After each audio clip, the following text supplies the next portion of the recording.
kelas hari Senin gabung ke kelas Kamis? Ada yang seperti itu? Nggak ada ya? Oke, nanti mungkin ketahuan pas kita absen di akhir. Baik, pertemuan hari ini saya buka dulu. Assalamualaikum warahmatullahi wabarakatuh. Waalaikumsalam warahmatullahi wabarakatuh.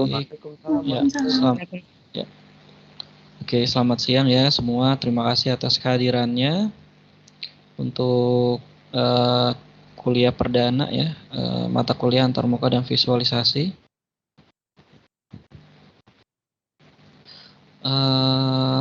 Perkenalkan ya, seharusnya sudah kenal waktu yang di layanan STI ya. Cuma saya perkenalkan kembali, nama saya Ali Idrus, Eskom Mkom ya. Kebetulan sebagai dosen pengampu mata kuliah antarmuka dan visualisasi. Untuk 1 semester ke depan ya, kita akan menggunakan dua platform LMS ya.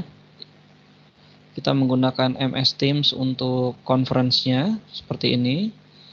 Yang satu lagi kita akan menggunakan LMS-nya UNJ ya, Online Learning UNJ ACID.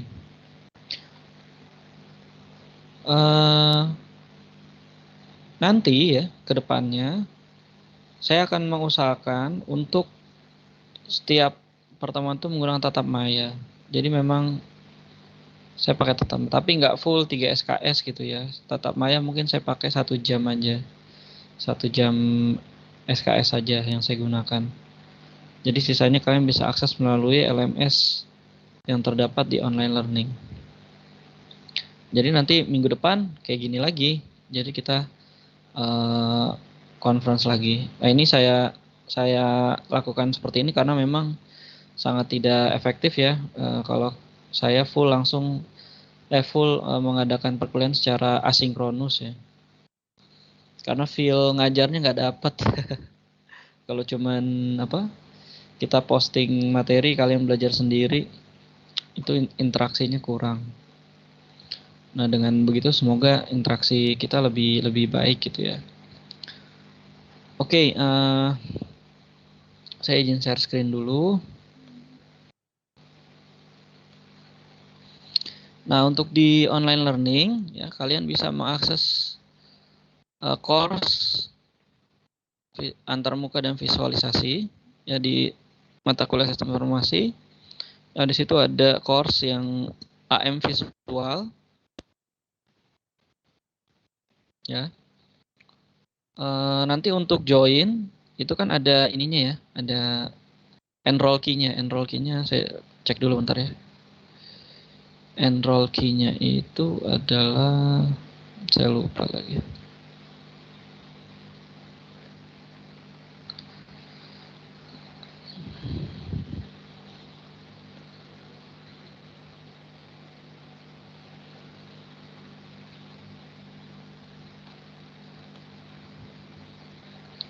Saya buatnya per grup ya, jadi ada grup. Saya ceknya yang grup deh, yang grup. Nah ini. Kalian itu saya namakan grup antarmuka visualisasi Rabu.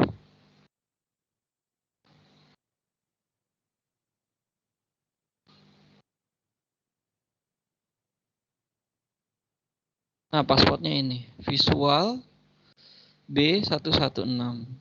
Visualnya besar, B-nya besar, 116. Ini saya ketik di ini aja ya, di conversation ya. Enroll key LMS ya. Nah, itu silakan kalau mau join ke ininya ya, ke LMS-nya. Jadi visual V-nya besar, kemudian huruf B, visual B, B-nya besar, 116.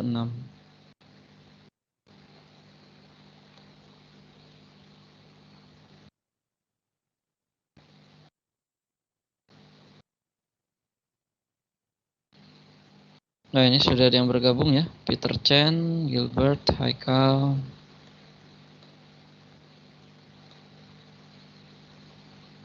Oke, ya ini udah 9 orang. Yang hari Senin juga sudah, yang hari Rabu. Oke. Sudah pada bergabung ya. Baik. Nah, nanti silakan kamu akses ya, ada beberapa file yang bisa kamu akses. Saya baru buat sampai pertemuan 2. Nanti bertahap saya upload materinya sampai dengan UTS ya, UTS dulu. Nah, saya mau bahas hari ini belum masuk materi, saya bahas RPS-nya saja dulu. Seperti ini RPS-nya.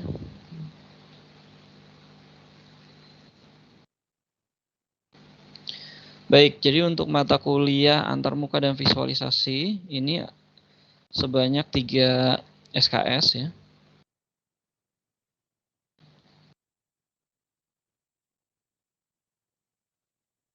Kemudian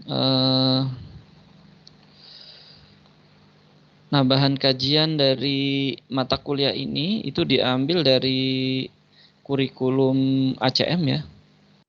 Jadi kurikulum ACM itu ada beberapa ranah keilmuan seperti SI, TI ya, kemudian juga ada computer engineering. Nah, kita dari STI itu memilih menggunakan 80% itu dari kurikulum IT ya. Dari ACM itu kita pakai kurikulum IT. Nah, untuk mata kuliah antarmuka dan visualisasi kita mengadopsi kompetensi yang terdapat di ACM tersebut, komputer kurikula tersebut. Di antaranya ada ITA UXD 01, ITA UXD 02, 03, 04, 05, dan 08. Nah, dari sini kita sudah bisa melihat ya arahnya kemana. Berarti membahas tentang antarmuka sama tampilan visual. Nah, untuk kompetensi ataupun keilmuan yang dipelajari berkaitan dengan user interface ya, UI. Nah, untuk membuat UI yang akurat ya dibutuhkan juga UI user experience ya. Jadi kita mempelajari tentang UI dan UX. Jadi secara garis besar itu yang kita pelajari.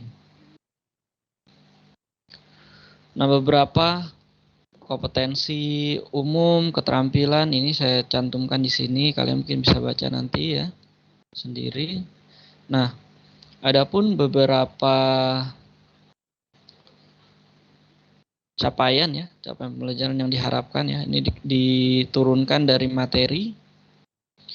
Ya, kalian bisa menguasai konsep antarmuka dan visualisasi.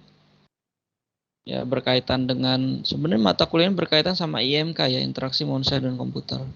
Cuman kalian kayak mempelajari itu justru nanti setelah semester ini. Tapi tidak apa-apa ya. Jadi ada sedikit mengambil dari konsep IMK. Kemudian kita spesifiknya di UI dan UX.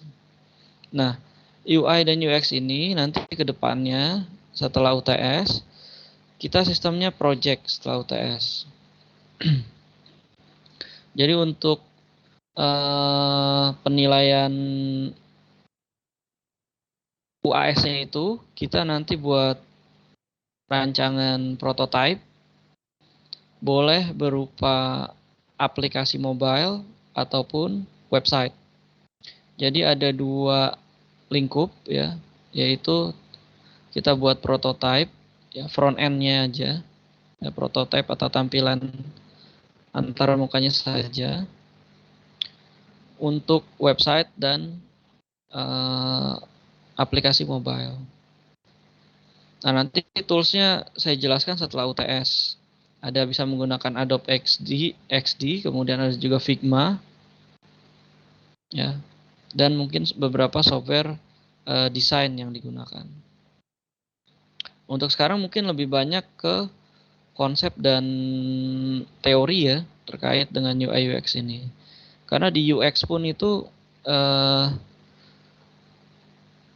banyak penjelasan teori ya terkait bagaimana kita dapat menggambarkan pengguna dari sistem yang akan kita buat gitu. Secara lingkupnya itu adalah antarmuka. Jadi misalkan seperti user experience itu ya, itu ada istilah namanya user persona.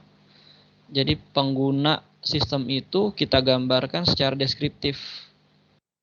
Jadi kita buat beberapa kemungkinan yang pengguna yang sesuai dengan sistem yang akan kita buat atau yang berkaitan dengan sistem yang akan kita buat. Nah, itu ada di bahasan di UX. Oke, kemudian juga ada beberapa metode nanti yang terkait dengan perancangan UI. Ya, ada beberapa metode nanti kita pelajari. Kemudian juga basicnya kita pakai metode UCD ya, User Center Design ya. Jadi desain yang berpusat dari keinginan user atau kebutuhan user.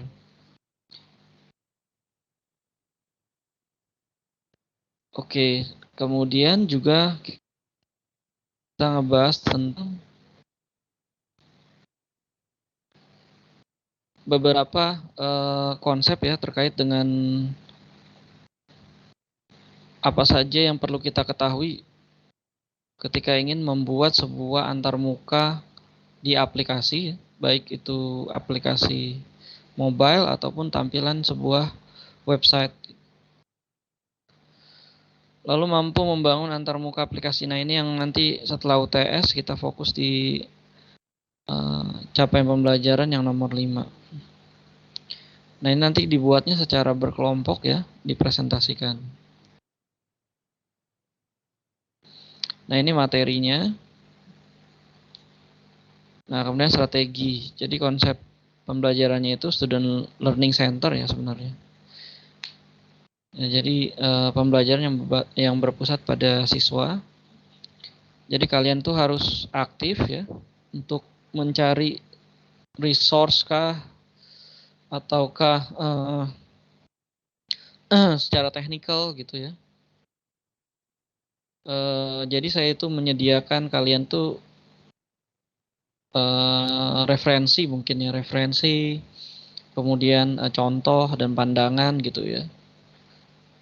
Tapi di luar itu silakan kalian mengeksplor lebih jauh gitu. Jadi misalkan saya menjelaskan sampai tahap 2 ya.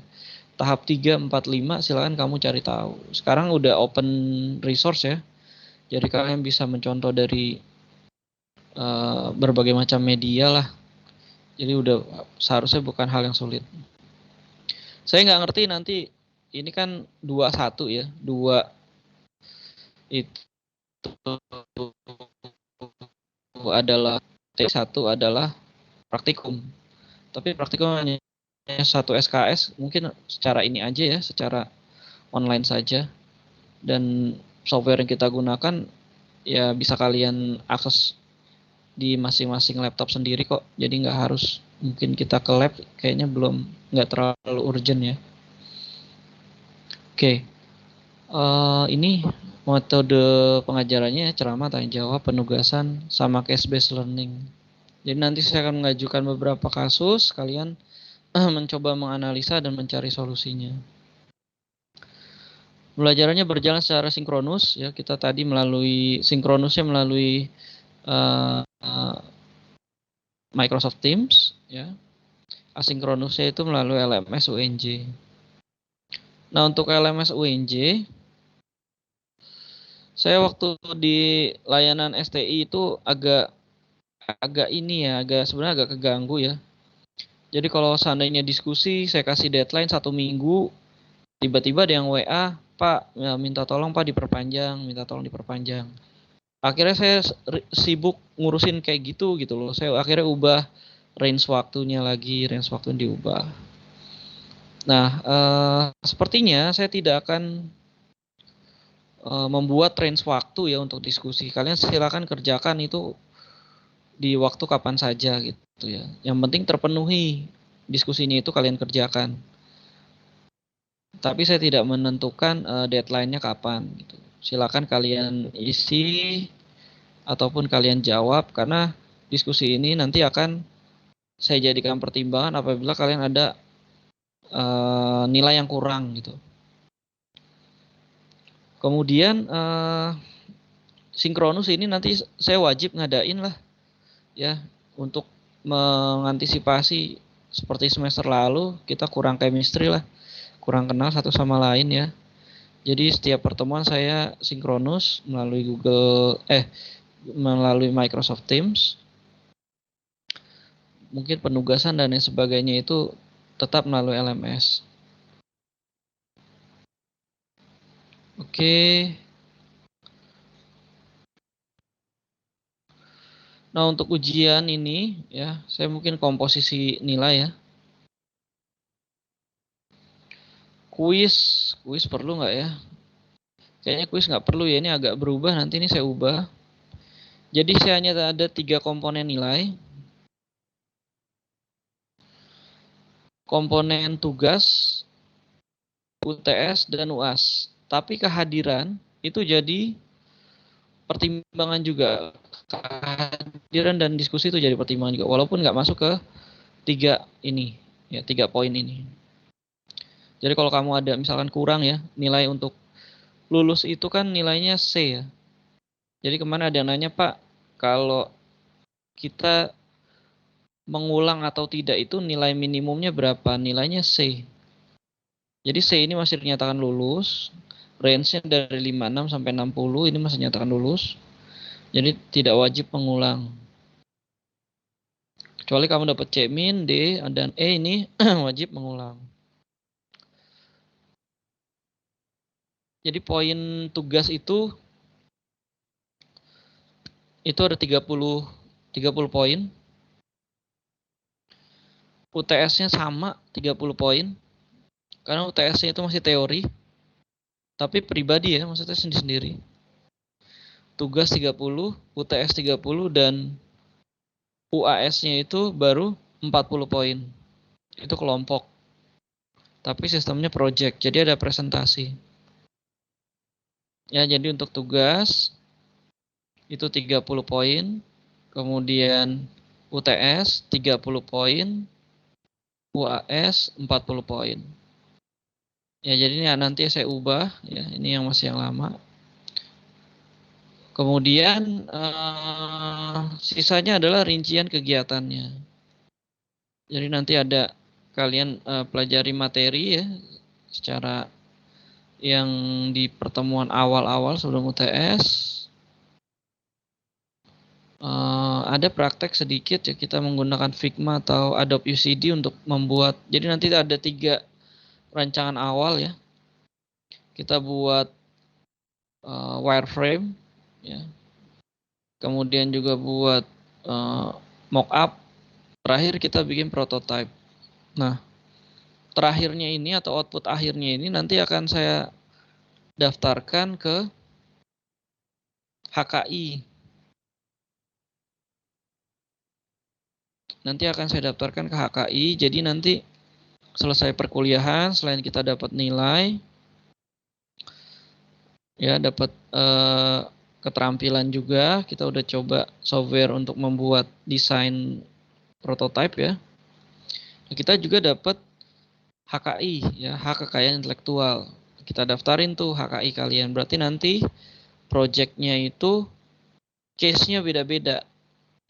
Ya, case-nya beda-beda. Jadi nanti ada yang bikin aplikasi untuk kepentingan apa gitu satu. Yang lain nanti beda lagi, yang lain beda lagi. Tapi untuk UTS itu saya sifatnya ini ya, banyakkan teori ya. Jadi masih mengerjakan soal, UAS-nya itu cuman udah masuk ke project. Oke, untuk tata tertib ya. Tata tertib. Nanti saya absen di akhir pembahasan. Tolong standby kalau saya panggil namanya, merespon ya dengan cara ya ada suaranya ya hadir gitu ya. Kalau yang tidak merespon, saya nggak akan menganulirnya kembali. kalian komunikasi lagi via WA ya, mengkonfirmasi bahwa tadi hadir tapi saya nggak merespon atau gimana. Itu akan saya hiraukan. Saya nggak bakal proses itu. Kalau emang ada problem di mic, ya silakan kalian ketik hadir di chat. Tapi ketika saya panggil, seperti itu tata tertibnya.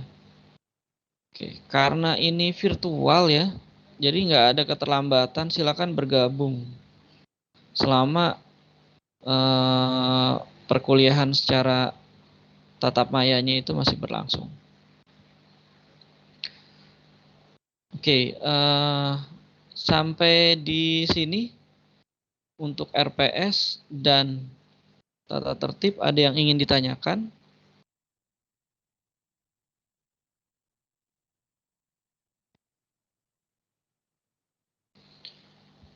Apakah ada yang ditanyakan?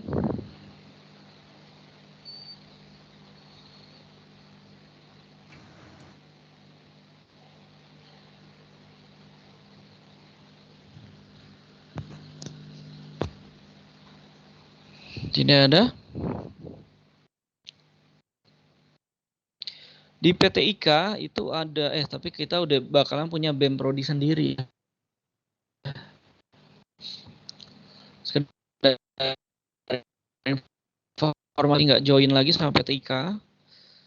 Ketua BEM-nya itu adalah Muhammad Farhan dari angkatan 2020, kakak tingkat kalian.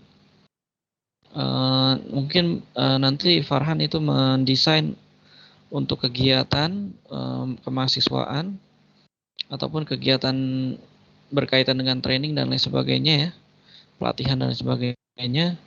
Mungkin kalian nanti bisa konfirmasi ke Farhan sendiri gitu ya, sekedar intermezzo aja. Berarti cukup jelas ya yang saya sampaikan tadi? Cukup jelas, Pak. Oke, jelas ya. Ya. Jadi output yang diharapkan ya, yang diharapkan itu saya coba buka sebentar ya. Contoh ya dari kakak tingkat kamu.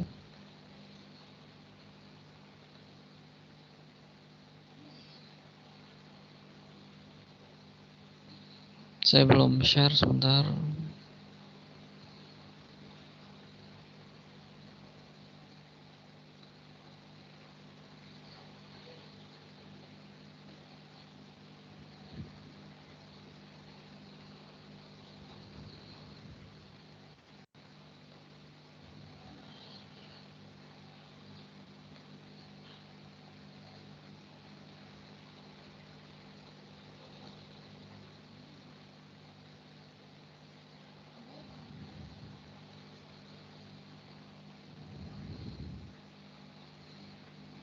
Sebentar ya, ini saya cek ini dulu.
Misalkan ada apa? Nah, nanti yang kita buat itu sedikit banyak mirip seperti ini ya. Ini dari UTS ya yang dibuat sama kakak tingkat kalian untuk, jadi sebelumnya itu dia melakukan research dulu. Waktu itu studi kasus saya kasih untuk website STI. Ya, dia melakukan research ya, kecil-kecilan dengan beberapa jumlah responden.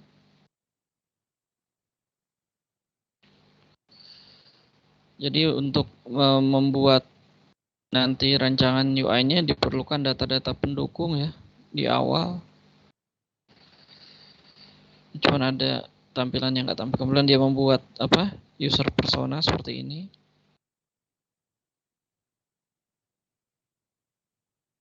Jadi kemungkinan siapa yang mengakses website tersebut ya. Kemudian juga ada analisis ya, analisis SWOT. Nah, sebenarnya kayak gini tuh kedepannya malah bisa buat nanti di akhirnya itu bisa jadi sebuah skripsi gitu ya. Karena skripsi dari PTIK pun ya, yang pendidikan TIK itu banyak yang membahas tentang perancangan prototipe gitu ya. Jadi skripsi kalau di PTIK dia itu sifatnya payungan. Jadi misalkan membuat satu sistem itu nggak satu orang full ngerjain semuanya. Jadi bisa dibuat satu orang membuat desain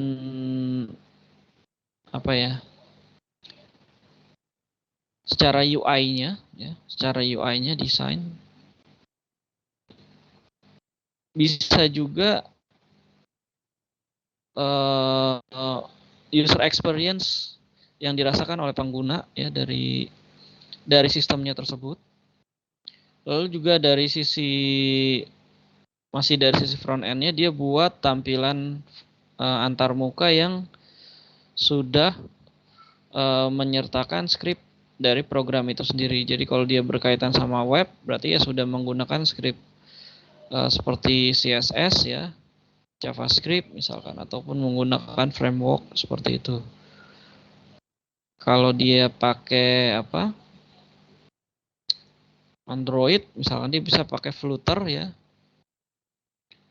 desainnya ya, atau pakai Android Studio untuk perancangan aplikasi yang sifatnya mobile. Nanti dari sisi back-end orangnya beda lagi tuh. Ya, perancangan programnya, kemudian desain database. Nah, itu bisa 2 judul yang berbeda. Ya, jadi untuk satu aplikasi utuh full itu bisa terdiri dari 4 judul dan 4 orang yang berbeda. Seperti itu. Ya, jadi misalkan kita buat belajar ini bisa nggak jadi nanti skripsi? Bisa ya. Walaupun lingkupnya hanya prototipe antarmuka saja tuh bisa. Ya, jadi misalkan perancangan prototipe, misalkan aplikasi apa kalian buat, misalkan pencarian misalkan pencarian tambal ban terdekat misalkan. Ya, tapi sifatnya memang hanya secara front end-nya saja.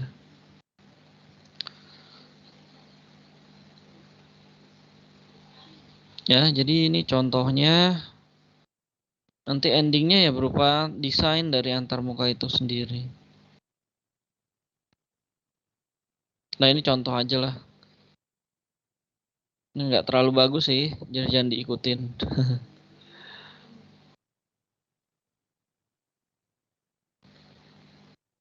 Nah, itu kedepannya. Untuk materi sebelum UTS nanti saya update lagi ya, sampai pertemuan 6. Saya akan update kembali sehingga kalian sudah bisa baca sebelumnya.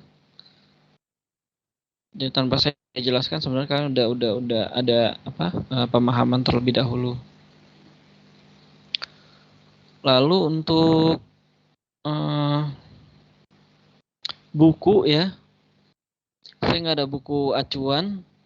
Tapi kalau kalian ingin membeli buku yang berkaitan dengan mata kuliah, silakan ya, itu lebih bagus. Tapi saya tidak mewajibkan untuk membeli sebuah buku ya. Nanti bahan referensi kita ada yang berasal dari buku juga.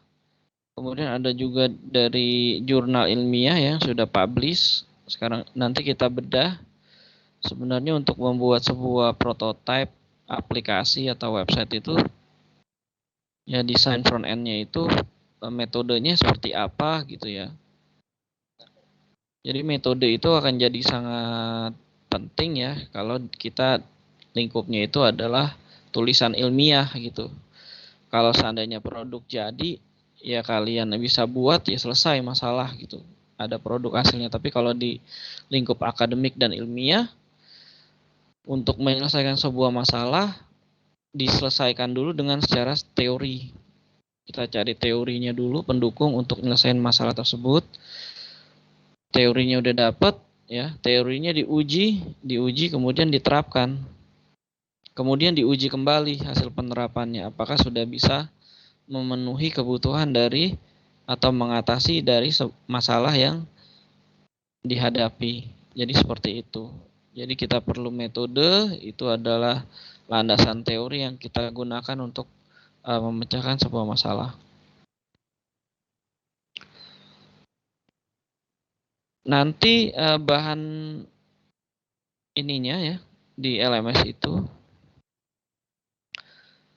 saya ada berupa video kadang ya. Walaupun videonya nggak saya sendiri yang buat gitu. Karena sulit banget ya bikinnya, tapi pengen banget sih saya ya bikin video yang berkaitan sama ini ya. Cuma waktunya kadang nggak ada. Tapi harusnya sih buat lah. Ya harusnya kalau kita pengampunya ya kita buat original sendiri.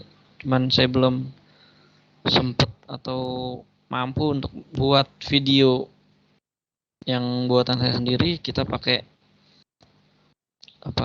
video yang memang saya rasa berkaitan ya.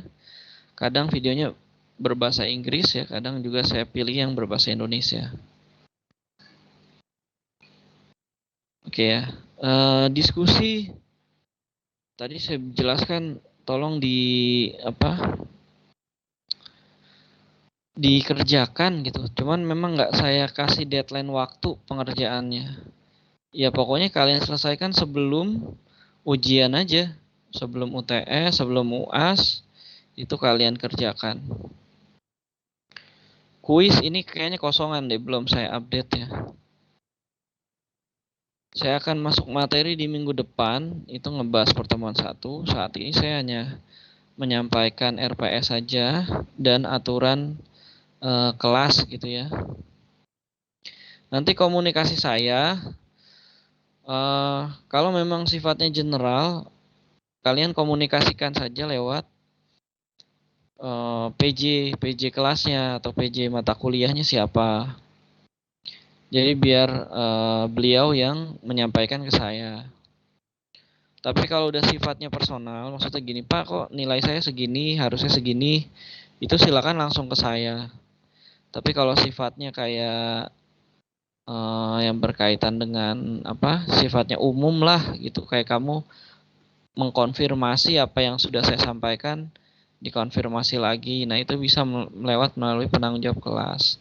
Tapi kalau udah berkaitan dengan nilai gitu ya, berkaitan dengan yang sifatnya itu orang lain nggak boleh tahu gitu misalkan ya, atau kalian ada kesulitan untuk pelajaran ini ya itu silakan japri. Tapi kalau sifatnya general ya umum ya, Pak ini dikumpulinnya ke email mana misalkan kayak gitu, silakan itu melalui dari PJ kelasnya aja. Karena mungkin barangkali PJ kelasnya udah dapat informasi ketika saya menjelaskan, dia menangkap atau mencatat gitu ya. Jadi tidak perlu melakukan japri ke saya. Oke, ini sebenarnya mata kuliah yang pembahasannya ini ya, maksudnya produknya itu belajarnya tuh asik lah. Maksudnya asik itu adalah ya kita mendesain sebuah ini ya, tampilan antarmuka ya, atau desain dari aplikasi gitu. Nah, itu at least lebih menyenangkan lah daripada kamu misalkan harus full coding gitu ya, full bikin program ini ya. Seharusnya sih lebih rileks lah kita ngikutin mata pelajaran ini atau mata kuliah ini, karena kita akan mendesain gitu. Jadi ekspresi apa, sekreatifnya kamu aja ya. Tapi nanti memang di beberapa bahasan ada aturan terkait warna ya. Jadi warna yang di mengakomodir misalkan untuk konten yang sifatnya makanan, dia cocoknya color palette-nya itu apa gitu. Ya untuk yang sifatnya berkaitan sama bisnis ya, eksekutif dan lain sebagainya ya, atau corporate ya, perusahaan, dia harusnya warnanya seperti apa.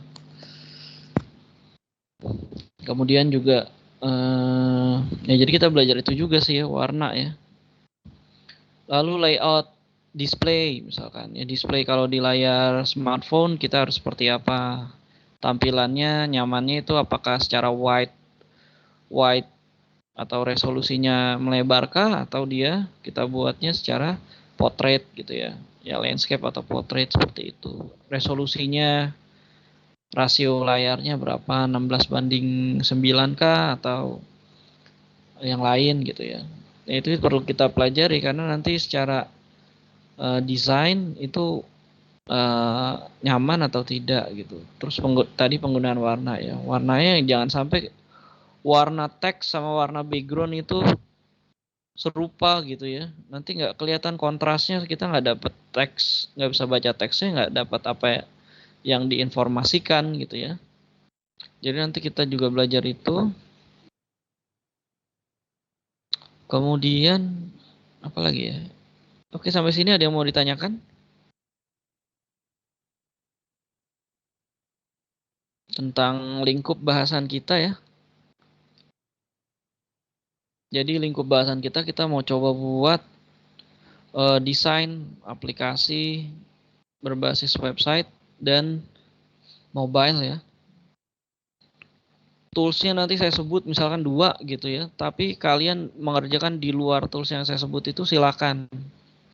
Tapi saya akan mendemokannya atau mengasih contohnya itu dengan menggunakan tools tersebut, tapi kalian nanti pas project, pas bikin karya di luar software yang saya tentukan silakan.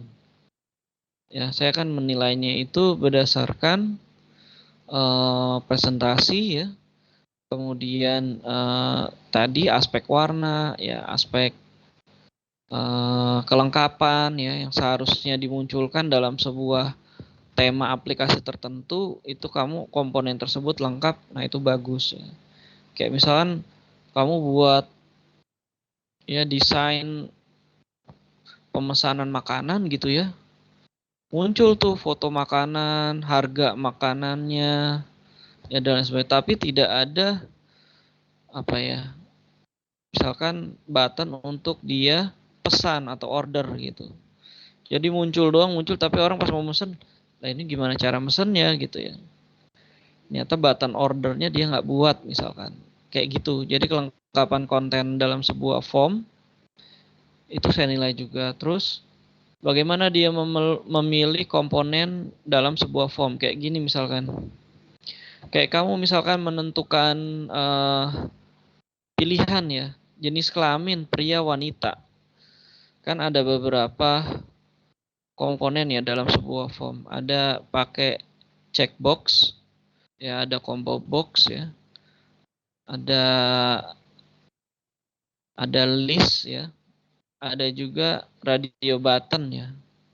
Nah, kalau kayak gitu kita pakai checkbox, kita bisa checklist dua-duanya. Jadi pria, wanita, kalau mau dia merasa bingung ya dua-duanya di checklist ya. Bisa gitu kalau pakai combo box. Nah, kalau seandainya sifatnya memilih salah satu, berarti kita pakai radio button. Ya. Banyak istilahnya beda-beda ya kalau di misalkan saya Di web pakainya namanya radio button. Kalau di misalkan tampilan desktop option button ya macam-macam. Kadang istilah aja sih.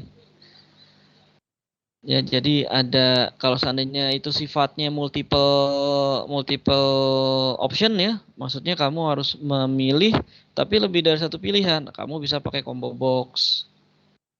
Ya, jadi misalkan media sosial apa yang sering kalian gunakan gitu, misalkan WhatsApp checklist, Instagram checklist ya, Telegram checklist misalkan seperti itu. Jadi pemilihan-pemilihan seperti itu yang akan dinilai. Ya, pemilihan warna, kemudian juga penggunaan gambar ya, aset ya. Itu juga akan dinilai ya. Harus sifatnya satu tema ya atau continuity gitu.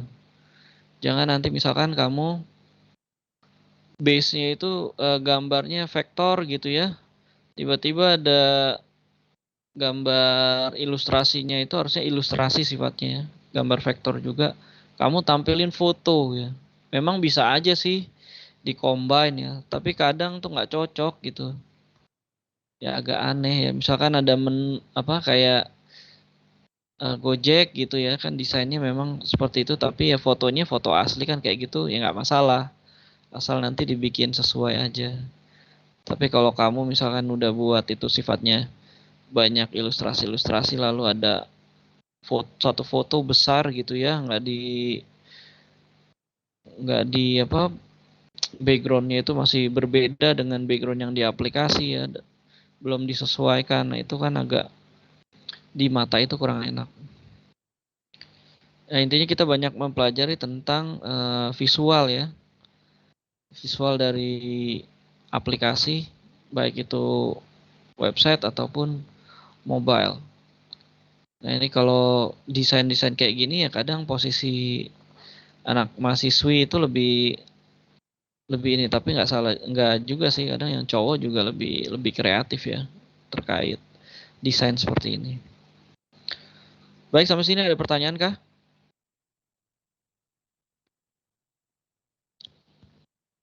Silakan kalau ada pertanyaan.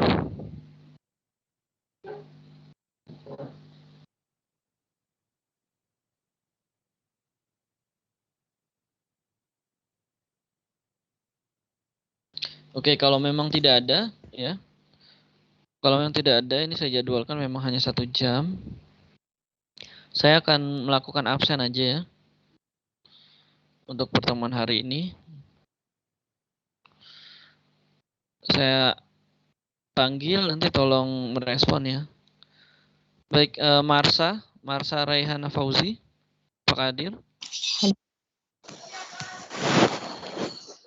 Hadir? Hadir, Pak.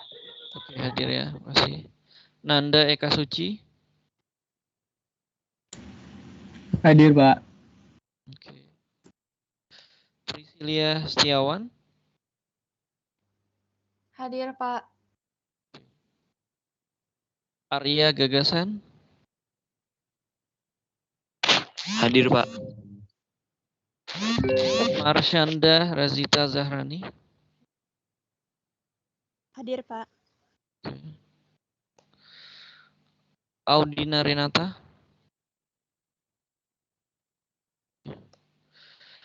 Gaida Danaya Lamis. Hadir, Pak. Oke.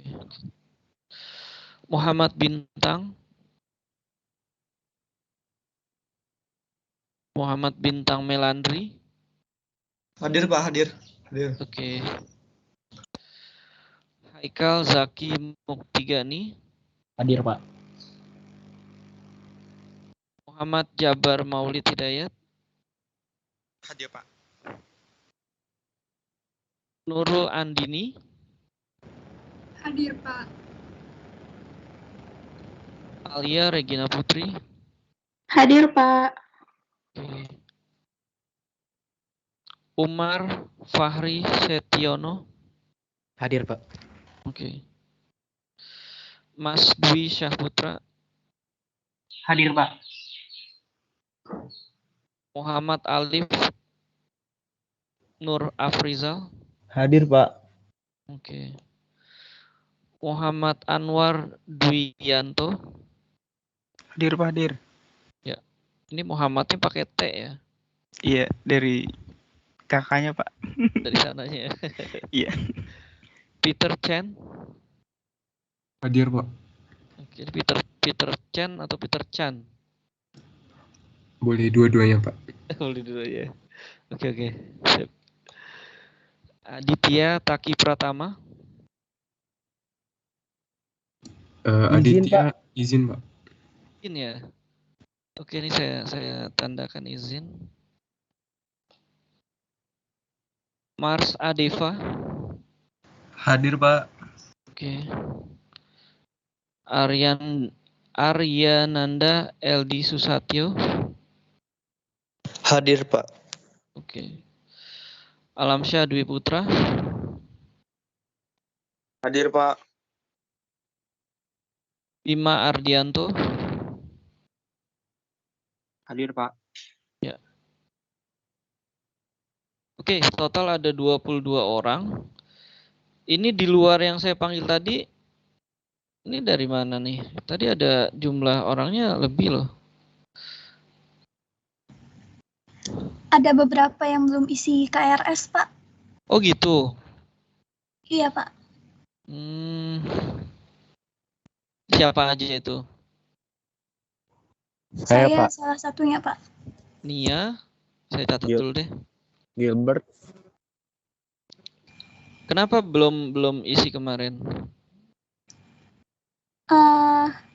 Ini Pak, saya belum bayar UKT karena nunggu SK ngajuin itunya ya? keringanan UKT. Oke, nggak apa-apa. Ya. Nia, terus siapa lagi? Saya, Pak. Saya, Pak. Sebut nama ya. Saya biar gampang. Gilbert, Pak. Gilbert ya. Oke, Gilbert. Lalu siapa lagi? Pak. Ririn. Iya, Pak. Oke. 3 kan berarti ya? Saya juga, Pak. Nova Melisa. Sama Nova ya. Oke. Nova ya. Lebihnya nggak ada ya? Oke, berarti nggak ada. Oke, itu aja. Saya perlu tahu itu aja sih. Oke, nanti minggu depan kita mulai pembahasan ya. Hari ini saya hanya menyampaikan RPS dan peraturan kelas. Kalau memungkinkan kita sekali-sekali jajal labnya ya. Kita belum pernah ke lab loh. Cuma terakhir saya ngecek itu kan ada rapat prodi di lab itu masih dirapihkan. Jadi masih kayak habis pasang LCD ya, jadi agak berdebu ruangannya. Kalau komputer sih udah ready sih, komputernya bagus. Komputernya bagus ya. Speknya lumayan. Kalau semoga sih nggak ini ya maksudnya. Tapi kalian tuh sebenarnya lebih nyaman emang datang ke tempat ya, ke lab gitu, atau kayak gini aja sih? Misalkan toolsnya bisa diakses di laptop kalian gitu. Kayak ini kan desain bisa pakai Figma atau Adobe XD misalkan. Itu nyamannya kalian tuh datang ke tempat, ke lab, atau di laptop masing-masing. Coba.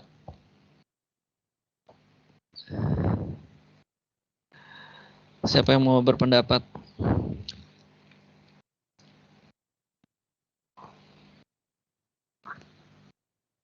Atau saya tanya aja deh. Kalau menurut Peter gimana Peter? Peter Chen? Kalau saya pribadi, kalau ditanya lebih suka mana, saya lebih suka datang ke UNJ langsung. Cuman kalau saya pribadi terkendala di lokasinya Pak, karena saya tinggal di Sumatera untuk saat ini. Oke, saat ini berarti kamu di Sumatera ya Peter ya? Iya Pak, benar. Suatu saat emang saya agendain ke kampus itu berarti sudah saya tentukan jauh hari gitu Peter ya? Iya Pak. Ya takutnya kan kamu anak UNJ tapi nggak tahu labnya di mana gitu ya. Agak repot juga kalau kayak gitu. Oke, tapi udah pernah diinfoin nggak labnya ada di mana gitu, Peter? Kalau di infoin pernah Pak, pas PKKMB juga pernah. Pas PKKMB ya. Itu lokasinya sih ada di ini ya, Gedung Dekanat ya. Gedung Dekanat lantai 3. Jadi dari tangga itu kita ke arah kiri, ya udah itu.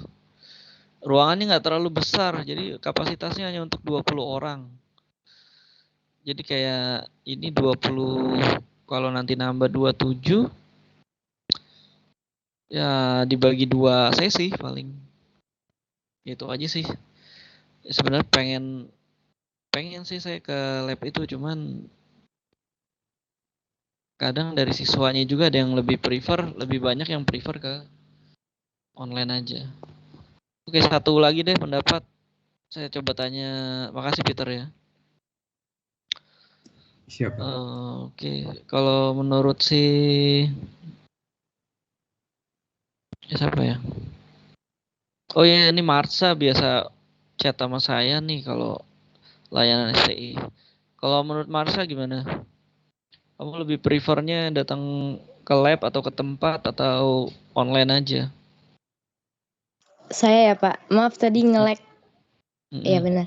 Kalau saya sih lebih ke datang ke UNJ-nya Pak, ke lab-nya.